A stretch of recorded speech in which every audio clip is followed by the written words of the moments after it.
بینەران و بیسەرانی خۆشەویست سڵاوتان لێبێ لە بەرنمەیەکی دیکەی پەنجەمەوە لەگەڵێوی بەڕێز و خۆشەویست داین.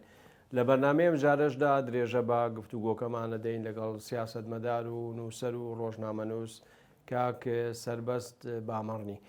کاک سەربەست بەخێر بێتەوە بۆ بەرنامە. سپاسانەکەم بژیت سەلامەت. مامۆستا باسی لە ئەڵقەی پێشوودا باسی زۆر شتمان کرد، بەڵام پرسیارێکم بۆ دروست بوو. بیستومە کە ئێوە لە نەوەی عراقچیەکان بوون بە تایبەتی لە ساڵی 70 تا 75. ئەمە ڕاستە ئێوە بیرروباوە ینی لەو کۆمەڵانە بوون کە زیاتر بیرروباوەڕی عراقچێتیان هەبوو نەک لەگەڵ کوردستانیەکان. ئەمە ڕاستە؟ تۆ سەر بە کام باڵ بووی؟ سەر بە ئەمە ڕاست نیە، ئەمە ڕاستی. بەڵێ هیچ وەختێک عراقچی نەبووین.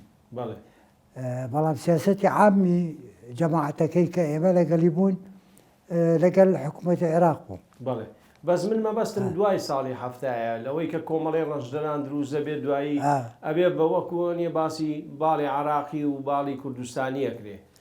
لەوێایە تۆ زیاتر لەگەڵ کامیان نبووی؟ لەگەڵ باڵی کوردستانیەکە بووم. لەگەڵ باڵی کوردستانیەکە بووی. بەڵێ عراقچیەکان زۆر کەمتر بوون لە ئێمە. بەڵێ ڕاستی.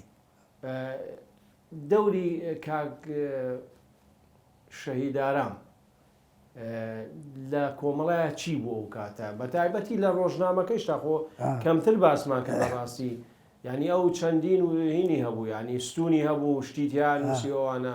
ئەو زیاتر شتی فکریە نووسی یا خۆشتی ئەدەبیە نووسی؟ زیاتر شتی فکریە نووسی، زیاتر لەسەر ئەو وەختە هەموو تەرکیزیان لەسەر ناکۆکی چینایەتیان نەکرد و بەرەو ینی چارەسەرکردنەکان بەرەو چەپ بوون هەمووی زیاتر. ینی شاسوارێکێک بلەوانەی کە بە بەردەوامی دەنووسی ئەو کاک فازڵیش فازڵی بەلا مەحموود. ئەوان زیاتر ئاراستیان بەرەو کوێ بوو؟ کوردستانی بوون یا بەرەو عراقچیەک؟ یاخود زیاتر ئەگەر باوە پرسیارە بکەم لە لای کۆمەڵە مەسلەی چینایەتی زۆر مهم بوو یاخود مەسلەی نەتەوایەتی یا هەردووشی؟ بەڕێی من هەردووکی تێکەڵاو بوون زۆر، هەردووشی تێکەڵاو. بەڵام زیاتر ینی ئەوە گومان لەوەدانە کە ڕەنگە بێت تەسیری کەکنەوشەیوانیش بێ تیجاهی نەتەوایەتی و کوردستانی بەهێز بوو. بەهێز بوو. بەێ بەڵێ. مامۆستا باسی ساڵی 74مان کرد، باسی نەکسەی شۆڕشی ئەیلول. بەێ ئێوە خۆتان بە چەپ و شۆڕژێر و ئەوە ئەزانی، بەڵام بۆچی درێژەتان بە شەڕی چەکداری نەدا؟ ئایا هیچ هینێکە بوو؟ ینی خەڵک هەبوو کە بیەوێت خەباتی چەکداری درێژە پێبە؟ خەڵک هەبوو، بەڵام ئینهیارەکە وە ینی ڕوخانەکە وە خێرا بوو.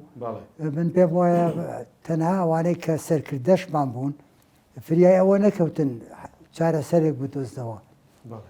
دوای فترەیەکەوە بووی تر خۆیان تەنزیم کرد و دەستیان بە ئەوەی کە ئێمە پێڵێن شۆڕەشی نوێ دەستیان پێکرد. کە جەنابەت گەڕایتەوە بۆ عێراق، چوویتەوە سەر هەمان کاری پێشوود، ینی لە ڕۆژنامەی هاوکاریە ئیشت کردەوە؟ یعنی گەڕامەوە دووسێ مانگێک منیان بە جێهێشتاک و لە ئیشە کۆنەکە بڵێن وەکو نووسەر لە هاوکاری، بەڵام دوایەوە نەفیکرام بۆ عەفەک ساڵێک لەوێ بووم کە ساڵەکە تەواو بوو. عوسمان فایق بە ڕەحمەت بێ ئەو وەختە ئەو بوو بە مدیر عامی هاوکاری موسسەکە هەمووی و ئەو منی گەڕاندەوە. علاقەتی دۆستاییم لەگەڵی هەبوو، ئەو منی گەڕاندەوە. ڕزگارم بوو لە عەفەک. عەفەک نەیدی بینێ نازانێت چ جەهەنەمێکە. چی بوو مامۆستا بۆ ناخۆش بوو بەلاتانەوە؟ هەر لە عێراقی مەشهورە بێڵێن قەیەمە ڕەگاع من دیرەت عەفەک. یعنی عەفەک ئەوەندە ناخۆشە ئەوەی پلی دۆزەکەش لەوێ ناتوانێ بژی. لەبەر ئەوە هەواکەی بوو یا لەبەر خەڵکەکەی بوو، لەبەر مەسەلەی حیزبی بەعز بوو؟ لەبەر ئاو و هەواکەی و جوگرافیاکەی و شوێنێکی زۆر ناخۆش و خەڵکێکی هەژاری وێران و مامۆستا عوسمان فایق لەلایەن کۆمەڵە و ڕێکخراوێکی ترەوە کوژرا وا بوو کەچی تۆڵی خواافریکا آخر وڵی زۆر ڕەفیقم بوو بەڵێ پیاوێکی خراپ بوو بەڕای تۆ حەقیەوەی هەبوو کە بیکوژن نا من بەلای منەوە حەقەوە نەبوو بیکوژن زۆر شتیشی کرد یعنی پێش ئەو کە لابرا بوو لە هاوکاری و لە بڵێن ڕۆژنامەگەری کوردی ئەو هەوڵیدا چارەسەرێکی بکاتن بەڵام کابراایکی باسی بوو مامۆستا باسیێکی تۆخ یعنی لەسەر کوشتنەکەی ئەو کاتە هیچ هەڵوێستان نەنوانێەوە ناتەبان چونکە مازانی کێ کوشتێتی ینی چ دەکەی ئەوەی کە ئێستا باسی کرد دەست پێکردنەوەی شۆڕشی نوێ ئەوەی یەکێتی کە دەزەکاتەوە بە شۆڕش و ئەوانە تۆ چۆن ئاگادار بووی چۆن ئاگاداریەوە بوو یەکێتی دروست کراوەتەوە دروست بووە و چۆن پەیوەندیت پێوەکردن لە ڕێگەی چیەوە لە جارێ ئەساسن لە ڕێگای هێشتا وەختە لە هەولێر بوو لە ڕێگای مەجموعەیەک برادەر هەبوون بە ناوی ئەوان کاریان دەکرد لەگەڵ ئەوان کەوتمە ئیشکردن دوای ئەوە بوو فرسەتم بۆ هەڵکەوت کە دەرچم لە عێراق کە دەرچوم چوومە هەنگاریا ساڵی هەشتایەوە نیە ساڵی هەشتا بەس لەو ماوەی ترە ینی لەو فترەی هەر تەنزیماتێکی ئەتیادی بوو یەکترمان ئەبینی و ئەگەر هەواڵێک هەبایە یان بەیاننامەیەک هەبایە بەڵاومان نەکردەوە ئەی لەسەر سەرکردەکانی کۆمەڵ ئەوانەی خاڵەشەها بۆوان کە گیران ئەوانە کاریگەریەکی چۆنیان هەبوو لەسەر ڕێخستنەکانی کۆمەڵە لەسەر ئێوە ئێوە هەبوو با ئاگامان لێ بوو شەخشەهاب کابراایکی زیرەک بوو و تێکۆشەرە بوو بەڕاستی ئەی لەسەرەوەی کە چوونە ئێران زۆر ڕخنەی ئەوە گیرەیە کە ئەوانە نابواە لە کورمەسە لە مەلا بەختیاروان ڕخنەیەواگرن کە نابواە بڕۆشنایە بۆە هەر لە کوردستان بمانایەتەوە بە بڕوای تۆ ئەو چوونیان بۆ ئێران کارێکی باش بوو یا ئەوە هەر بڕیارێکی خۆیان بوو ناوەڵا زروفی کوردستان وات یعنی خراپە وا ینی وا ڕێککەوتووە کە ئیتر هەندێک جار تۆ ناچاری دەست بدەیتە ئەو لە یان بۆ ئەوی بتوانانی بمێنی و بژی و نوێ ژەن بکەیتەوە ئیشەکە مامۆستا پەیوەندیتان لەگەڵ حیزبی شوێعی چۆن بۆ کاتە بەریان هەبوو لەگەڵ حکوومەتی عراقیە هەروەکو شخصی و هاوڕێتی و ئەوانەش بێ پەیوەندیتان هەبوو ئەوانە وەکو شخصی پەیوەندیم هەبوو بە هەندێک برادری شوعی بەڵام وەکو تەنزیم نا وەکو تەنزیم نا ئەی چی گۆڕا لە دوای ساڵی 75 یعنی حیزبی بەعز بە شێوەیەک مەعاملەی لەگەڵ خەڵک کرد چۆن ئێوە چۆن توانیتانە ماوەی 5-6 ساڵە لەژێر سێبەری حیزبی بەعسا بتوانن هەم خەبات بکەن و بمێنەوە چۆن بوو نەچونە دەرەوە زووتر زووتر کە جارێ یعنی وانییە کە معاملەتیان باشتر بوو بێ بەعکسەوە معاملەتیان زۆر خراپ بوو بەڵام دوای ئەوە کە مطمئن نەبوون تۆ لە هیچ تەنزیماتێکانی یان معلوماتیان نەبوو ئیتر وازیان لێ هێنا هیچ پەیوەندیەکەتە بوو لەو ماوەیە لەگەڵ مام جەلالەوەوان لە دەرەوە لەگەڵ مام جەلال نەدبوو ئەی لەگەڵ چی علاقەتان هەبوو ینی پەیوەندەکانی ناو شار بوو ناو شار ئەی بۆچی دوایی هۆکاری چی بوو کە چوویتە دەرەوە بۆچی بڕیارەدا بچیتە دەرەوە ئیتر دەبواە بڕۆمە دەرێ چونکە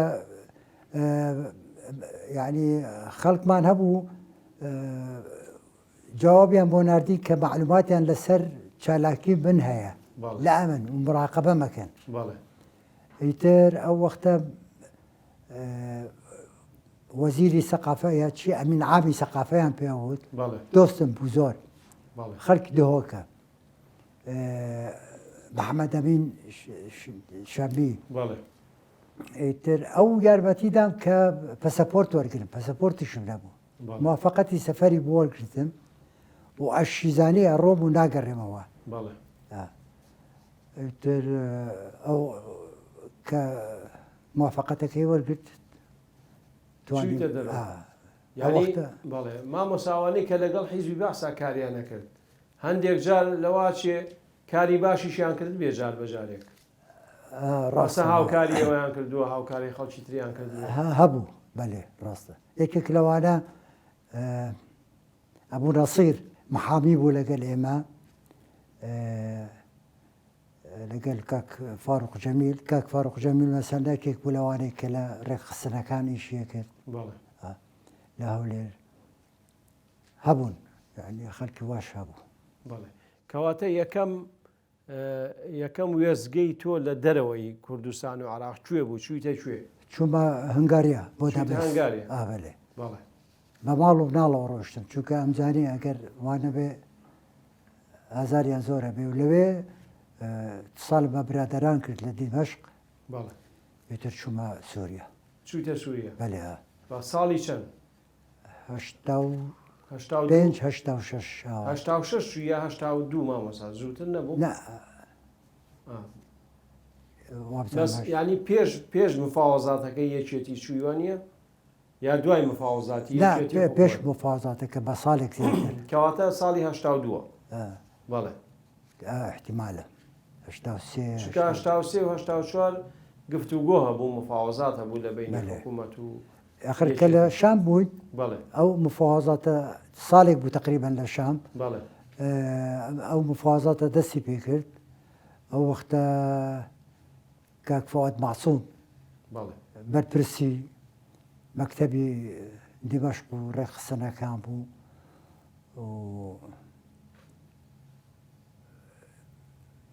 ئیتر گەڕاینەوە دوای مفاوەزاتەکە گەڕاینەوە. تۆ بۆ خۆت بەشداریت کرد لە گفتوگۆکانە وەکو وەفتی مفاوەز تۆ ئەندام بووی؟ وەکو وەفتی مفاوەز یەکەم جار کە چوومە ئەوێ 3 کەس بوون من و بەڕێز کاک دکتۆر فواد و یەکی کە بوو نازانم یەک دوو جار چوومەتە کۆبوونەکان. بەلێ چیت بینی چیت بیست لەو کۆبوونەوەنەیە کێتان بینی ینی بەبیرم ناوێت تەفسیلەکەی ئەی داواکاریەکانی ئێوە چی بوو بۆچی ڕێناکەوتن ینی هۆکاری چی بۆ ڕێنەکەوتن؟ خۆی تقریبا ڕێکەوتە بووین بەڵام حکوومەت ینی دەوڵەت لایەنی دەوڵەت ئەو تۆزێک پەشیمان بووە لە هەندێک وعد کە بەڕێز مامجەلالیاندا بوو ئیتر هەر مامجەلال لە کۆبوونەیەکە لە بیرما وتی ئاوا بە پێکەنینەوە وتی فت ینی مفاوەزاتەکە تەواو زانی ئەوانە درۆ لەگەریەکەن. دەوری تورکیە چی بوو؟ ئەڵێن تورکیە زیاتر هۆکاریەوە بووە کە یەکێتی و حکوومەت ڕێنەکەون شتی وا هەیە؟ من ئاگاداری ئەوە نیم بەڵام ئەزانم تاسیری هەبوو ینی منیش جێم لێ بوو لە برادەران کە تورکیا وەفتێکی نردووە بۆ عێراق بۆەوەی ڕێک نەکەوێت لەگەل کورد. ئەی مامۆستا کۆمەڵی خەڵک دژی ئەو گفتوگۆیە بوون ینی لەگەڵ گفتوگۆ نەبوون تۆ یەکێ بووی لەوانە نەبووی؟ تۆ لەگەڵەوەیە بووی کە ڕێ بکەون ینی حکوومەت؟ من لەگەڵەوە نەبووم ینی لەگەڵ گفتوگۆیان نەبووی؟ بۆ قەت بڕواشم بەوان نەبوو کە ئەگەینە نەتیجە. ئێوە لە سووریا لەگەڵ پەیوەندیەکانی یەکێتی دەورت هەبوو تۆ لەگەڵ فەڵەستینیەکان و لەگەڵ خەڵکە ئەکرێ باسی ئەومان پەیوەندی یەکێتی لەگەڵ فەڵەستینیەکان لەسەر چ ئەساسێ بوو؟ پەیوەندیەکان یەکێتی لەوێ لەگەل لە فەڵەستینیەکان لەگەل هەموو لایەکی تقریبا فەڵەستینی بەهێز بوو بەڵام من بەشێک نەبوو لەو پەیوەندی. تۆ بەشێک نەبووی؟ من هەر علاقەتم بە ڕۆژنامە و سەحافەوە هەبوو شەرارە و ئەوانە دەرکردنی. تۆ لە گۆڤاری شەرارە و ئیتیحادی شاوا بزانم؟ بەڵێ هەر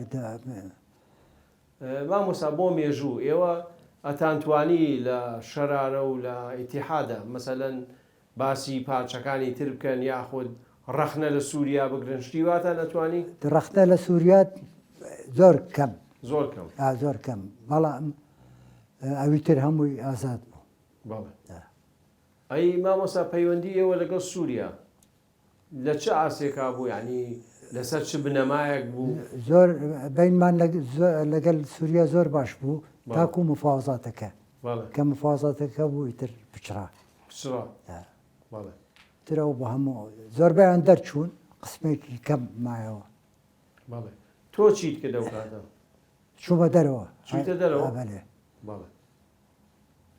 لە دەرەوە لەکوێ چوویتە چۆن؟ هەر ئەچوومە بۆ دابست بەڵێ هەنگاریە لەبەرەوەی براکەم لەوێ بوو قوتابی بوو بەڵێ لەوێ خوێند ئازادی برا بکە بەڵێ ئەچوومە ئەوێ عادەتەن. ئەی مامۆستا پەیوەندیەکانی یەکێتی لەگەڵ حیزب و لایەنەکانی تر لەگەڵ پارچەکانی تری کوردستان بە تایبەتی لە سووریا و کاتە پاکەکە هەبوو کاوە هەبوو ڕزگاری هەبوو ئەنوا عشکال حیزبی لێبوو زۆر پشتگیریمانە کرد زۆر پشتگیریان کرد بەڵێ بە تایبەتی پکەکە لە دروستبوونیەوە بەڵێ یەکێتی زۆر یارمەتیدا. ڕاستە یەکێتی یعنی توانیوێتی بە سووریەکانی بناسێنێ یاخود ئەوان خۆیان پەیوەندیان بە سووریەکانەوە کرد؟ من پێم وایە هەردوو لابوو هەردوو لابوو پشتگیری یەکێتی و خۆشیان خەڵکیان هەبوو ینی بەڵێ پەیوەندیان دەکرد. لە سەرکردەکانی پاکەکە کێت بینیوە لەوێ لە سووریا؟ ناوەکانم بەبیر نییە بەڵێ عەبدوڵڵا ئۆجەلانی بینی ئاپۆ بینیوە لە نزیکەوە؟ ئاپۆم بینی یەک جار چووینە لای بەڵێ بینیمان کابرایەکی تێکەشتوویە و بەڵام من بۆ لە حەزم کرد زۆر وشکە بەڵێ لە پەیوەندیەکانی و لە ڕێیەکانی. بەڵێ گوێی لە ئێوە گرت؟ ئێمە من نا دکتۆر فواد گوێ لێ ئەگرت ڕاستە بەڵێ تاسیرا بوو. بەڵێ ئەی سووریا مەبەستی چی بوو مامۆسا لە کاتێکە کورد لەوێ ناسنامەیان نەبوو 300,000 کەس ناسنامەی نەبوو بەڵام یارمەتی یەکێتی و پارتی و پەکەکە و ئەمانەیە ئەوە ڕاستە بەڵام یەکێتی ئەو وەختە زۆر دیفاعی لە کوردی سووریا کرد. بە چ شێوەیەک؟ یعنی بە مەسئولیتەکان کە ئایبینی ینی کە مەجالیان هەبوایە قسەی خێریان نەکرد. بەڵێ لەگەڵ حافز ئەسەدەوانە پەیوەندی چۆن بوو یەکێتی وەکو یەکێتی و مامجەلالەوانە؟ مامجەلال زۆر خۆشەویست بوو لە سووریا بەڵێ هەموو یەکێتی ینی حرمەتی یەکێتیان دەگرت. مامۆستا چیت بیستووە لەسەرەوەی کە ئاڵێن حافز ئەسەد کووردە و شتی وا هەیە؟ کوردیش بێ ینی هەر لە خزمەتی خەڵکی کەبووە لەبەرەوە ینی پێم وایە ئەوەی کە کووردە ئەبێ خزمەتی کورد بکە. بەڵێ ئەی لەس وەکو سیستەم مامۆسا حیزبی باسی سووری و حیزبی باسی عراقی جیاوازیان چی بوو بە بڕوای تۆ وەکو چاودێرێ؟ بە بڕوای من تۆزێک زیاتر کراوە و دیموکراتتر بوون لە باسی عێراق. ینی مەجای ئەوە هەبوو خەڵک زیاتر لەوێ قسە بکە. ئەخر ئێوە قسە بکەن بەس خەڵکی ئەوێ بۆیان هەبوو قسە بکەن؟ خەڵکی سووریا نازانم بەڵام ئەحزابی تریش هەبوو ینی تقریبا نیو عەلەنی بوون. پەیوەندیتان لەگەڵ مامۆستا حەمید دەروێش و ئەمانەیە چۆن بوو؟ ئەوە نازانم بەڕاستی نازانی؟ ئەو پەیوەندیانە نازانم. بەڵێ مامۆستا گە باسی هێنانی چەک ئەوەی کە بازەکەن هێنانی چەک لە سووریا و بۆ یعنی سووریا تەنها معنەوی یارمەتی ئەوەیەدا یاخود بە چەک و پارە ئەوانەش یارمەتیەدا؟ من پێم وایە لە معنەوی زیاتر بوو. لە معنەوی زیاتر بوو؟ بەڵام چ ڕادەیەکە ئەوە نازانم. ئەی لەگەڵ لیبیا مامۆستا لیبیا بە چ شێوەیەک هاوکاری ئەوەیە کرد؟ پەیوەندی ئێوە و لیبیا چۆن؟ ئەو لەو پەیوەندیانە هیچ ئاگادار نیم بەڕاستی بەس وەکو عام دەبزانی پەیوەندیمان باشە لەگەڵ لیبیاکە. بەڵێ ئەی لەگەڵ ئێران؟ لەگەڵ ئێرانیش باش بوو. بەڵێ مامۆستا ئەو کێشانەی ئێوە کێشەی ئێوە پارتی کە لە سووریاش بوون کێشەکانتان لەسەر چی بوو؟ بۆچی ئەو کێشانەی نێوان پارتی و یەکێتی کۆتاییان ناهات؟ هۆکاری چی بوو؟ بەڕاست هەر وەکو کەلتورێک بۆ ئێمە مابووە دیدا خۆ هیچ مشکلەیەکمان نەبوو. من شخصیان علاقەتم زۆر باش بوو لەگەلیان کاک ئازاد بەرواری لەوێ بوو کاک فەوزی لەوێ بوو هەر یەکترمان ئەبینێ ئەچوونە ماڵی یەکتر بەڵام خەڵک هەبوو دژایەتیە کرد. پەیوەندیەوە لەگەڵ سووریا لەسەر حسابی کوردەکانی ئەوێ بوو مامۆستا؟ نا لەسەر حسابی ئەوە نەبوو. أبد تصوري وينك ونشبه فعلا. ئەی لە دەرەوەی تر بامۆسا لەگەیەوە لەگەڵ چ وڵاتێکا زیاتر پەیوەندیتان هەبوو؟ یعنی لەگە وڵاتانی دەرەوە یەکێتی بە تایبەتی تۆ بۆ خۆت لە زیاتر لە هینی دەرەوەیە بوویت. بەڵام من علاقەتم بە قسمی پەیوەندیەکان نەبوو بۆیە لە شارەزانی. بەڵێ ئەی ئەگەر باسی بەڵام لیبیا معلوم بوو کە علاقەتمان باشە لەگەلی، سووریا باش بوو لەگەلی. بەڵێ ئەی ئەگەر باسی ڕاگەیاندن بکەین بە پێ دوایە مەسەلەن زۆر جا باسی ڕادیۆکە یەکێتیەکەن ئەو ڕادیۆیە چۆن چووە کوردستان چۆن بردا چۆن ئاگاداریەوە هەبووی ئێوە ڕۆژنامەکانتان لە سووریا چاپ بکرد یا لەکوێ چاپتان؟ بەڵێ لە دیمەشق هەموو. لە دیمەشق. ئەی چۆن لەتان ناردەوە بۆ کوردستان مەوەسا لە ڕێگەی برادەرانەوەیە لە ڕێگەی ئێرانەوە ڕەنگە بەتاکیت لەوێەوە دەڕۆیشت. بەڵێ پەیوەندیتان لەگە کوردەکانی لوبنانە چۆن بوو مامۆسا؟ هەبوو ئەو پەیوەندیامان هەبوو بەڵام لە مستەوایەکە بوو نازانم. جەمیل مەحۆ دەناسی تۆ؟ نەدەناسی. بەڵێ ئەی لەگەڵ ئەحزابی تر یعنی ماوەیەک سووریا بوو بە وەکو پاپۆڕێکی لێ هاتبوو هەچی معارەزەی عێراقی هەبوو لەوێ زۆر وڵاتی تری وایە ئەهات ناوێ ڕاستە لەوانە حرەکەی عەرەبی ئیشتراکی لەوانە حزبی شووعی لەوێ بوون. ئەی لەسەر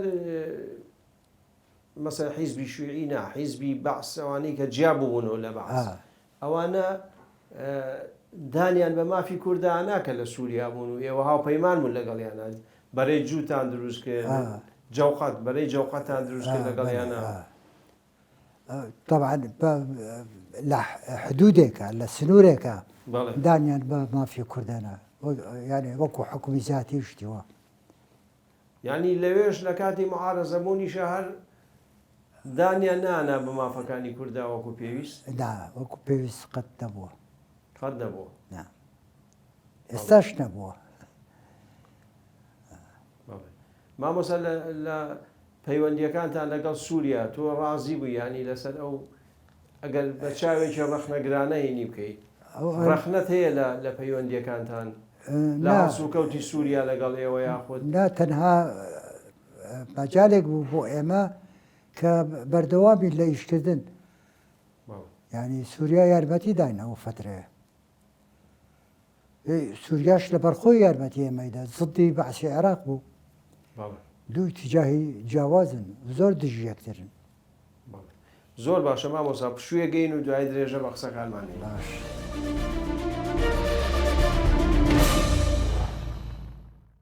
دووبارە سڵاو بە ڕێزان درێژە بە پەنجەمۆرە دەین لەگەڵ کاک سەربەست بە ئاماڕنین و سەر و ڕۆژنامەوان. کاک سەربەست ئێوە بۆچی سووریاتان بەجێهێشت؟ یعنی لەبەرەوەی ناڕازی بووی لە مەفاوەزات یاخود سووریا ئێوەی دەرکرد لە ینی لەوێ؟ نا سووریا ئێمەی دەرنەکرد بە حکومی ئەوەی کە لەگەل عێراقا ڕێکەوتوین طبعا ساردیەک پەیدا بوو ئیتر زۆربەی سەرکردەکان و کادرەکانی ئەو وەختە لە کەرە دیمەشق بوون گەڕانەوە بۆ عێراق هەندێکیش نەگەڕایەوە هەر لەوێ مایەوە. تۆ دوای ئەوەی کە ئاچیتە ئەوروپا هەر لە ڕێخستنەکانی یەکێتی ئیشەکەیت ینی لەوێش هەر بەردەوام بووی لەگەڵ ڕێخستنەکانی یەکێتی؟ مانگوێک و دوو مانگوواوە کورد بووم فترەکان بەڵام لەگەڵیان بووم ئەبناسین زۆر نەمامەوەی تر هاتمەوە کوردستان. مەبەست لە دوای ڕاپەڕین یاکەی گەڕ لە دوای مفاوەزات لە دوای مفاوەزات تۆ لە ساڵی 85ەوە میتر لە ئەڵمانیایی لە دوای 84 و 85 بەڵێ ینی دڵنیان نیم 86 بەڵێ ئەو کاتە وەزعتان چۆن بوو لە ئەڵمانیا و لە ئەوروپا یەکێتی وەزعی چۆن بوو؟ لەبەرەوەی مفاوەزات تێک چوو بوو پەیوەندیتان لەگەڵ ئێرانە زۆر باش نەبوو بەڵام هەر ڕێکخسەرەکانی هەر وەکو خۆی بوو ینی بەهێز بوو خەڵکە بوو. لە کاتی هەڵەبجەیە لە کاتی ڕوودانی کارەساتی هەڵەبجەیە ئێوە چیتان کرد وەکو کوردانی ئەوروپا و کاتی لە ئەوروپا بوون هیچ کاردانەوەیەک هەبوو؟ تر هەرە بەیانات و استینکار و مزاهرەی بچووک بچووک ئەوانە بوون خۆ لە ئەوروپا چ دەکەی لەوە زیاتر؟ کاریگەریتان هەبوو لەسەر پارت و ئێوە بە حساب ڕێخستنێکی سۆسیال دیموکرات و چەپ بوون ئێوە لەگەڵ چەپ و سەوزەکانەوەوانە پەیوەندیتان هەبوو هاوکاریان نەکردن یا هاوکاریان نەکردین بەڵام زۆر بەهێز نەبوو لە مەسلەیەکی وەکو هەڵەبجە بات خەڵک ئیدانەی کرد لە هەموو دنیا تقریبا بەڵام واش نەبوو کە وەکو پێویست نەبوو وەکو پێویست نەبوو بەڵێ ئەی لە کاتی ڕاپەڕینە مامۆسا کە ڕاپەڕین ڕوویدا لە کوردستان تۆ گەڕایتەوە بۆ گەڕامەوە بەلێ لەوێ مایتەوە تۆیەکێ بووی لەو 23 کەسەی کە لەگەڵ مامجەلالا بوون بەلێ ڕاستە لەکوێوە گەڕانەوە چۆن گەڕانەوە چیتان کرد مەسەرەن تۆ وەکو چی لەگەڵ مامجەلالا بووی وەکو ئەندامی سەرکردایەتی وەکو ڕاوێشکار یا وەکو چی نا هەر وەکو ڕەفیقێکی وەکو ئەندامێکی یەکێتی هاتە بەڵام لە دوایەوە بوو کۆنگرەی شۆڕەشگەران بوو ئیتر لە کۆنگرەی شۆڕەشگەران بووم بە ئەندامی سەرکردایەتی شۆڕەشگەران لەوێەوە بە ئۆتۆماتیک ئەندامانی کۆمەڵە و شۆڕەشگەران ئەبوون بە ئەندامی سەرکردایەتی یەکێتی کەواتە تۆ بووی بە سەرکردایەتی یەکێتی لە دوای ڕاپەڕین بەڵێ بەڵێ مامۆستا هەڵوەشانەوەی کۆمەڵە بۆچی ڕێخستنی کۆمەڵەتان هەڵوەشانەوە وەکو یەکێتی ینی ئەوە ئەبێ پرسیاری برادرانی کۆمەڵە بکەیت تۆ بۆ خۆشت لە کۆنگرەیە بوو ینی بە بڕوای تۆ کارێکی باش بوو یاخود خراپ بوو هەڵوەشانەوەی کۆمەڵە چونکە زۆر جارەڵێن کۆمەڵی ڕەنجدەران باسکی بەهێز یەکێتی بۆ هەموو شتێکەوە خۆی بە حقیقەت واش بوو ینی کۆمەڵە بربڕی پشتی ئەوە بوو یەکێتی بوو باڵێ لە کاتی هەڵبژاردننا لە کوردستان بووی هەڵبژاردننی ساڵی 92 ئەوەی کە پەرلەمان دروست بوو لە کوردستان و حکوومەتی هەرێم دروست بوو ساڵی 92 بەلێ بەلێ بەڵێ چۆن بوو تۆ ئەو کاتە نەبووی بە ئەندامی پەرلەمان یاخود هیچ پۆستێکی حکومی دووەرنەگرت لە دهۆک لەوێ بەرپرسی ڕێخستنەکانی ئەوێ بوو یەکێتی لەگەڵ برادرانی ترتەوانەوە پەیوەندیتان چۆن بوو لەگەڵ پارتی ئەو کاتە وەزە چۆن بوو بینی ئێوە و یەکێتی پارتی من پێم وایە ئەو وەختە باشتر بوو لەوەی ئێستا چونکە مصداقیەتێکی تیا بوو یعنی ڕەنگە ئەگەر ئاوها مابایە وەکو 1992 بارودۆخی کوردستانی ئەمڕۆ ناوێکی کا بوو بەڵام بەرەبەرە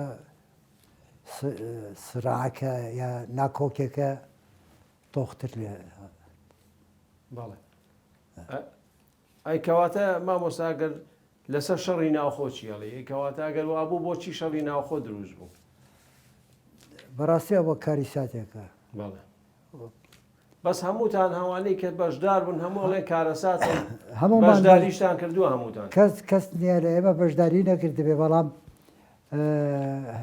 هەر ئەبێ ئینسان مرۆڤ اعتراف بە حقیقەت بکە چ سوودێکی هەبوو ینی ئەو هەموو خەڵکە بە کوشترا و ئەو شەڕە بوو هیچ سوودێکی تیا نیە نە ئێستا و نە لە مستەقبەلە و نە ئەو کاتیش بەس مامۆسایی لە 92 کاتی هەڵبژاردن ئەو مەسلەی 50 بە 50 تۆ بۆ مێژووە گەر باسی بکەیت ئەوە چۆنی بوو بۆچی خبۆڵ کرا هۆکار چی بوو بەڕاستی کێ براوە بوو بۆچی کرا پێم وایە ئەوە لە مابینی هەردوو سەرکردایەتی کرا بۆ ئەوەی وەزعەکە هێور ببێ و گیر و گرفت دروست نەبێ بەڵام ئەوە شێکێکە لە غەڵتە یا شاشیە گەورەکانی حرەکەی خۆمان ینی بە زووتەوەی خۆمان بۆ نەمان کرد یەک شێست بێ یەک چل بێ و ئەوەی شێست پەرلەمان بەڕێوە بۆ حکوومەت دروستەکە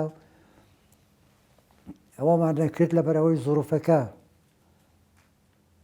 بۆ ئەوەی پێکدادان و شەڕ و ناخۆشی و ناکۆکی زیاد نەبێ کردیا بە 50 بە 50 لەسەر شەڕی پەکەکە و باشوور چیەڵێ مامۆسا ساڵی 92 بە تایبەتی کە ئەو کاتە ئەم پارتی وێچێتی لە حکوومەت هابوون یعنی ئەگە بڵێن شەڕی پەکەکە و حکوومەتی هەرێم شکە و کاتەوا بوو لەسەرەوە چیەڵێ مامۆسا هەموو شەڕێک لە بەرەی کوردستانی لە ناو کوردستانە من بە خراپی ئەزانم هەموو نەوع شەڕێک هەمومان واڵین بەڵام حقیقەت یعنی کارەساتێکە کە بۆ نمونە ئێستا پەکەکە ئەخبرادەرانی پەکەکە لە شاخی شنگار چ دەکەن ئەوە یعنی بەلعەبیان کوردستانی تورکیا کوردستانی سەرەوەیە لەوێ ئەو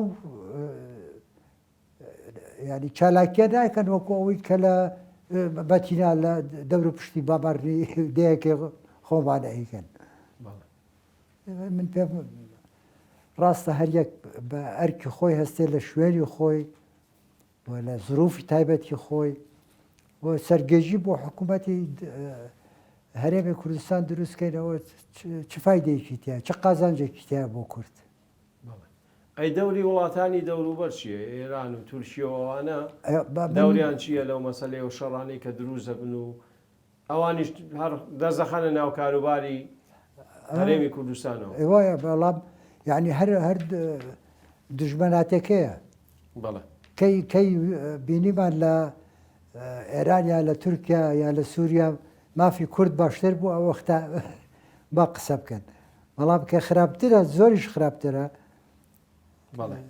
دەستێوەردانیان لە کاروباری خۆمان شتێکی خراپە ڕێگەدانیش بەوان شتێکی خراپە قەیناکە یاری پەیوەندی دۆستایەتیمان هەبێ لەگەڵیان بەڵام نەک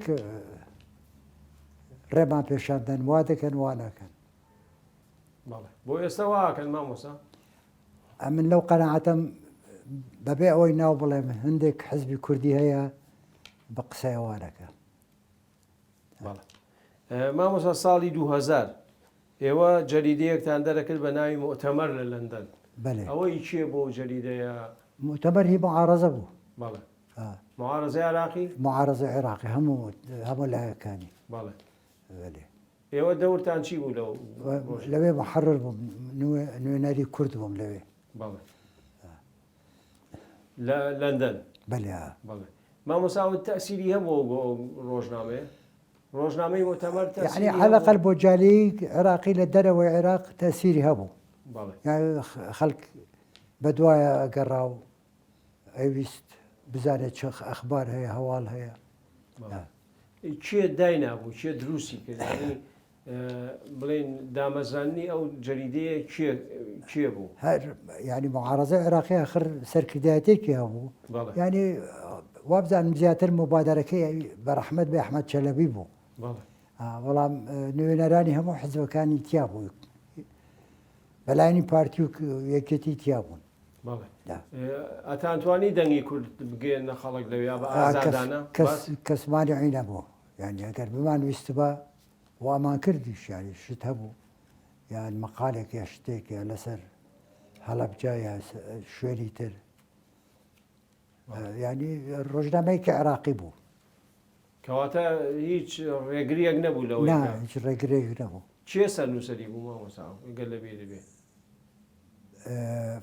حەسەن عەلەوی ئەو سەرنووسەری بوو بەڵام تەسیری دکتۆر فواد مەعسووم و ئەحمەد چەلەبی ئەوانەش هەبوو ئەی مامۆستا تۆ لە معارەزەی عێراقیە تۆ نوێنەری یەکێتی بووی وەکو کورد یا لەگەڵ ئەوانە بووی لەگەڵ حزب عێراقیەکان نبوو نا لەگەڵ یەکێتی بووم بەهۆی یەکێتی بەڵێ ئەی دوایی کە ئەگەڕێنەوە لە سەلاحەدین و ینی هەر ساڵی 2000 بوو گەڕانەوە بۆ سەلاحەدین 2001 یا 2002 بوو بەڵێ یعنی ڕۆژنامەگەشتان گواستەوە بۆ کوردستان و عێراق یا ڕۆژناوەکە هەر لە لەندەن بۆ ئەوە بەجێهێشتا بۆ ئەحمەد چەلەبی و جەماعەتەکەی هەر بەناوی مؤتەمەر بوو عێراقەکەیان مامۆستا تۆ بەشداری دەکرد لە کۆبوونەوەکانیانە ئین مؤتەمەری عێراقی بەشدارە بوویت بەشدارە بووم بەڵام بزەبت بەبیرم نایە چ ڕۆژێک ڕۆژەکە قەیناکە بەڵام یعنی ئەو کاتە مؤتەمەری عێراقی و ئەوانە چۆن چاویان لە مەسەلەی کورد دەکرد یعنی هیچ چارەسەرێکیان پێ بوو بۆ کورد هەموو ئاخر چارەسەرەکەی ئەوسا لە سنووری ئۆتۆنۆمی بوو ئۆتۆنۆمی بوو کوردستان و دیموکراتیت بۆ عێراق بەزاخل مامۆستا خۆ کاتە کورد فیدراالی ڕاگەیاندەبوو ئیتر هەبوو ئەوەی لایەنی کوردەوە شتێکی کەیەکە لەوانەیە کە زیاتر ئاماجی کوردی ئەهدافی کوردی بە هەند وەردەگرت ئەحمەد چەلەبی بوو ئەحمەد چەلەبی کابراایکی کراوە بوو زۆر و بڕوای بە دیموکراتێت و بە زۆر جار تعلیق لێ ئەدا دەیوت باشە ئێوە بڕۆن بۆ خۆتان دەوڵەتی خۆتان نابێت چێ علاقەتان لەگەڵ ئێمە هەیە کراوە بوو لەو ناحیەوە جا ئەوە یعنی ئیشی بۆ کردیا هەر قسەی زارەکی بوو مامۆسا بەخوا ڕەنگە قسەی زارەکیش بێ بەڵام کابرا مقتەنەعیش بوو بۆی کە کورد ملەتێکی جیاوازە باسیە کرد یانی زۆر جار بەڵێ لەسەر ڕوخانی حکوومەتی عراق ینی سەدام حوسێن ئەوانە لەسەر کار لابرێ ئێوە گەڕانەوە بۆ عراق و بۆ کوردستان بەێ جەنابەت بووی بە جێگری وەزیری سەقافە بۆچی ئەو پۆستە قبول کرد و چۆن بوو کێ پێشنیاری کرد پێت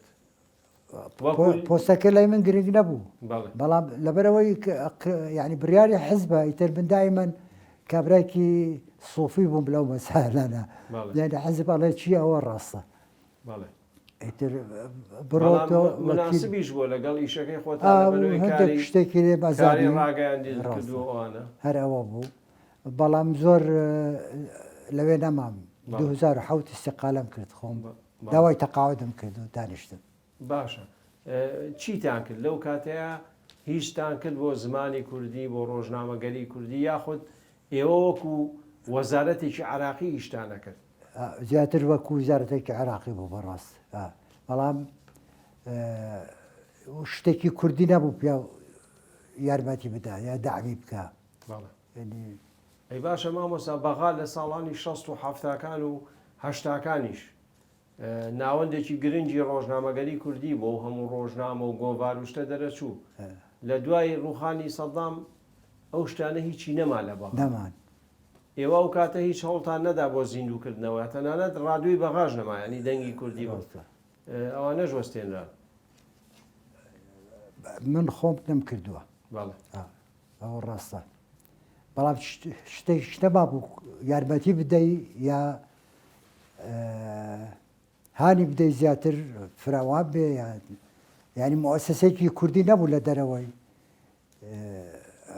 ینی مؤسسەیەک نەمابوو لە بەغا هەر مدیرەیەکی عامی سەقافەی کوردی هەبوو هەر ئەوەندە بوو ئەی بۆ دروستان ناکردو ینی مەسەن ڕۆژنامەی کوردی مەسەلەن ڕادیۆیشی کوردی ئەم شتانە خۆپارەیەکی زۆر و زەبەلاح لەبەردەستی وەزارەتی ڕۆشنبیریە هەبوو ئەوە بەڕاستی من خۆم نەم کردووە هەر ئەوە هەبوو مدیرەتی سەقافەی کوردی هەبوو یارمەتی ئەوانم دەدا لەگەڵ ئەوان بووم بەڵام لە دەرەوەی ویزارەت هیچمان نەکردووە نا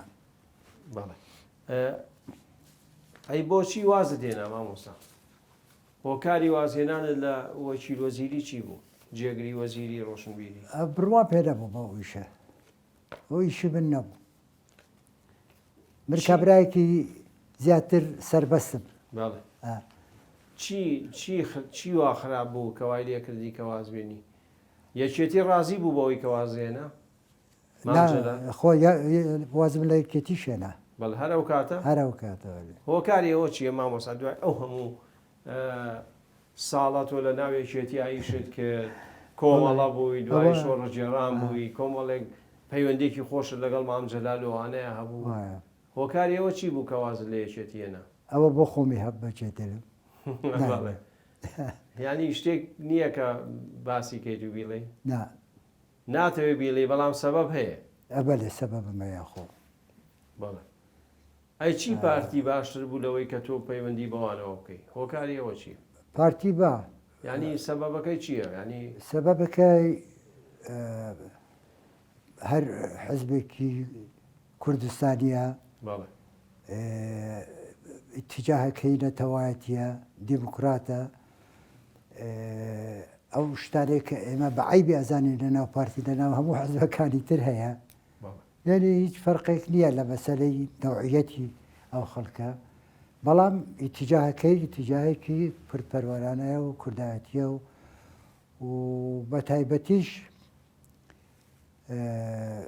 جەنابی کەک مەسعود بارزانی هەڵوێستەکانی ینی مووقفی سەبەبێکی ڕئیسی بوو کە من لەگەڵ پارتی بم کەک مەسعودم بینیوە لە 1970 کە دوای بەیانی 11,000 شتا ڕدێنی نهاتە بوو تفەنگی بەشانە بوو ئێستاش تفەنگی بەشانەوەیە یعنی کابرایکی تێکۆشەرە ینی ئەیتر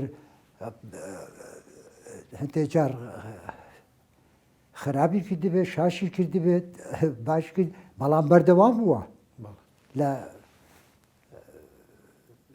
سەر ئەو ڕێبازە ینی ئەوە شتێکی چاکە ینی من بەڕاستی ئەزارم مامجلال پێی ناخۆش نەبوو کە وازت دێنا نا مامجلال کابرایکی کراوەیە و جوگەلەوە نەمبینیەوە ینی نەمبینەوە بۆی گلەی بکە یا پێم بڵێ یان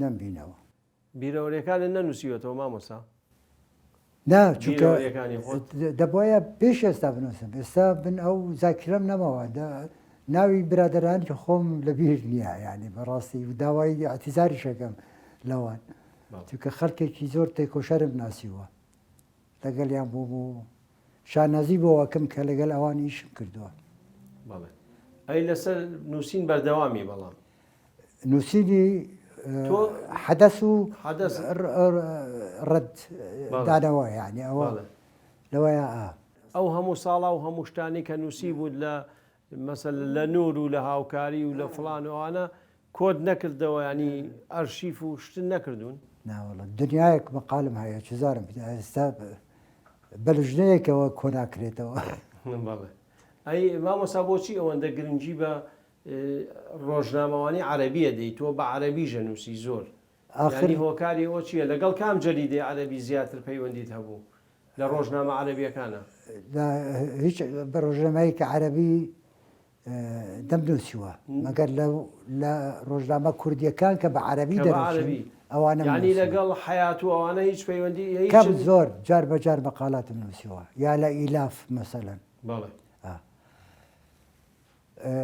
بە عەرەبی چونکە زیاتر یعنی بۆ عەرەب ئەنووسم بۆەوەی ئەو تعدایەی کە لە ملەتی ئێمە ڕایگرێ ئەوەڵام ئەوی کە عیلاقەتی بە کوردەوە هەیە بە ژیانی کوردەواری بۆ هەیە ئەو بە کوردی نووسم یەکێ لەو ڕۆژنامە نووسانەی کە زۆر لە دنیا عەرەبی بەناوبانگە کامەران قەرەداخیە پەیوەندیت هەیە لەگەڵی ئێستا نا ئەو چەند ساڵی ئەخیری نا ئەگینا ڕاستە کابرایەکی بە کەفات و زیرەک و